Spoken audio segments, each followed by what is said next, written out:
Hello everyone. जैसे कि मैंने एक अपनी प्रीवियस वीडियो अपलोड की थी मेरे नीट जर्नी के बारे में, कितने मेरे ड्रॉप्स हुए। मेरे 5 से ज़्यादा ड्रॉप्स हैं। मुझे पता है यार कि मतलब मेरा ये वीडियो बनाने का कोई मतलब तो नहीं बनता। सब मुझे ये भी बोलेंगे कि तुम क्यों ये वीडियो बना रही हो, तुम्हारा कौन सा हुआ है। अगर तुम्हें इतना ही पता था तो तुम्हारा खुद का ना हो जाता। तो पर लेकिन मैं ये सोचती हूँ कि कई बार मतलब हम क्या पता मेरी गाइडेंस किसी एक बच्चे के लिए भी काम आ जाए, तो उसका सिलेक्शन हो जाए तो मुझे बहुत खुशी होगी। हाँ ठीक है, मेरा नहीं हुआ, कोई बात नहीं। पर मैं ये चाहती हूँ कि जो गलतियाँ मैंने की हैं वो तुम मत करना, और तुम्हारा बिल्कुल एक भी साल वेस्ट ना हो। क्योंकि मैं जानती हूँ कि वेस्ट मतलब साल साल वेस्ट होना कितनी बड़ी बात है और कितना दुख होता है, और घर पे बैठना कितना मुश्किल है। हर चीज़ों को फेस किया है मैंने भी। और मैं ये चाहती हूँ कि तुम्हारे साथ कुछ भी ना हो। तो कोई भी अगर मेरी ये वीडियो देखेगा तो उससे मैं यही रिक्वेस्ट करूँगी कि प्लीज़ तुम अपना कंसिस्टेंट रह के पढ़ाई करना, और जो सब चीज़ें मैंने बताई हैं वो गलतियाँ तुम मत करना। जो मैं ये वीडियो बना रही हूँ ना कि कैसे तुम्हें स्टार्ट करना है अभी से, अगर तुम्हें इससे ना फ़ायदा हुआ ना तो कमेंट सेक्शन में ज़रूर बता देना। क्योंकि मैं गारंटी देती हूँ आपको इससे 100% फ़ायदा होगा ही होगा, अगर जो चीज़ें मैं बता रही हूँ वो सब चीज़ें आपने की। मुझे पता है, मैं फेलियर्स बहुत ज़्यादा फेस कर चुकी हूँ, और मतलब मुझे तब नहीं पता था कि ऐसे चीज़ें नहीं करनी चाहिए जो मैंने की। तो मैं अभी आपको अपने एक्सपीरियंस से बताना चाहती हूँ कि तुम भी ये सब चीज़ें मत करना, तो तुम्हारे ड्रॉप ईयर्स बच जाएंगे। मेरे तो बहुत ज़्यादा ड्रॉप ईयर्स हो गए हैं। पर मैं ये चाहती हूँ कि अगर किसी का सचमुच सपना है डॉक्टर बनने का तो वो पूरा हो। तो अगर खुद अपने पर लेकर तुम स्टार्ट करोगे कि हाँ मैं अपने फेलियर से सीखूँगा, तो बहुत ज़्यादा टाइम लग जाएगा उसके लिए।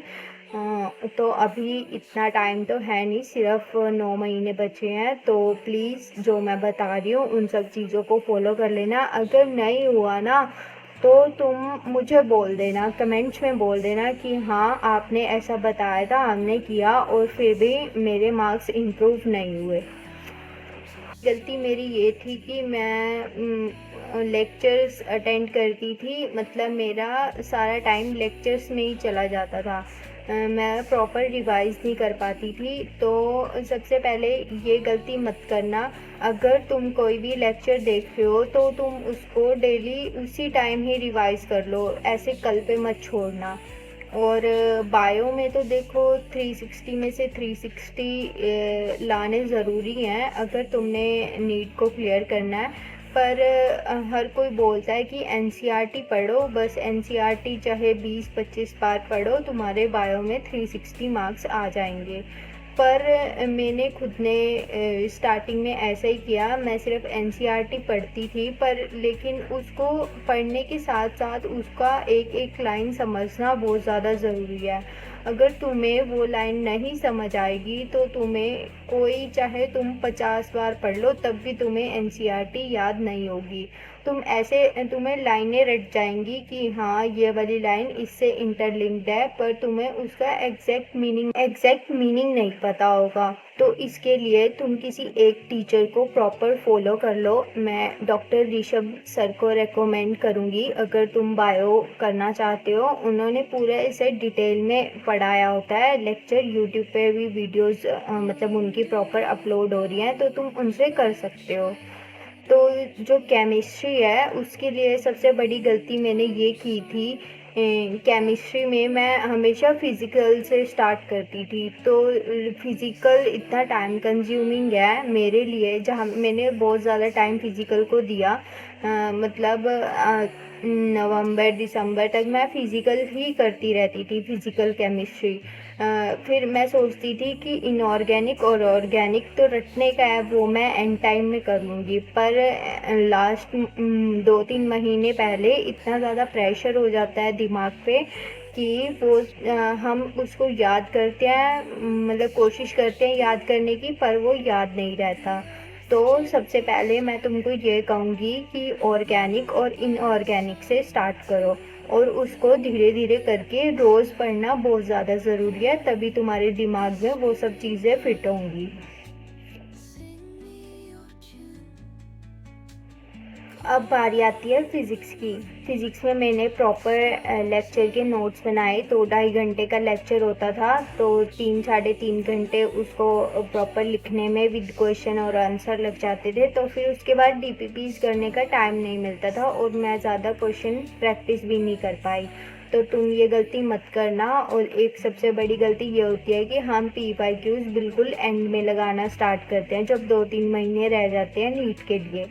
तो ऐसा मत करना बिल्कुल भी। पीवाईक्यूज़ जैसे ही तुम्हारा कोई भी चैप्टर ख़त्म होता है, साथ के साथ उसके पीवाईक्यूज़ अटेम्प्ट कर लो, क्योंकि लास्ट मोमेंट पे हम ये सोचते हैं कि 5 इयर्स के पीवाईक्यू कर लेते हैं या फिर 10 इयर्स के। तो ऐसा नहीं, अभी तुम 35-37 इयर्स के पीवाईक्यूज़ अभी से ही लगाना स्टार्ट कर दो। और सबसे मेन बात, टेस्ट तो कभी स्किप मत करना। मैंने बहुत सारे टेस्ट स्किप किए, मतलब मैं सोचती थी कि मैं बाद में कर लूँगी इसको अटेम्प्ट, क्योंकि मेरा अभी सिलेबस नहीं हुआ, या फिर पहले मैं ये सब्जेक्ट कर लेती हूँ। पर ऐसा तुम कभी भी मत करना, टेस्ट स्टार्टिंग से ही देना, चाहे तुम्हें कुछ आता है या फिर नहीं आता। मतलब तुम एक बार अटेम्प्ट करो, थोड़ा बढ़ के कर लो पर लेकिन अटेम्प्ट करो।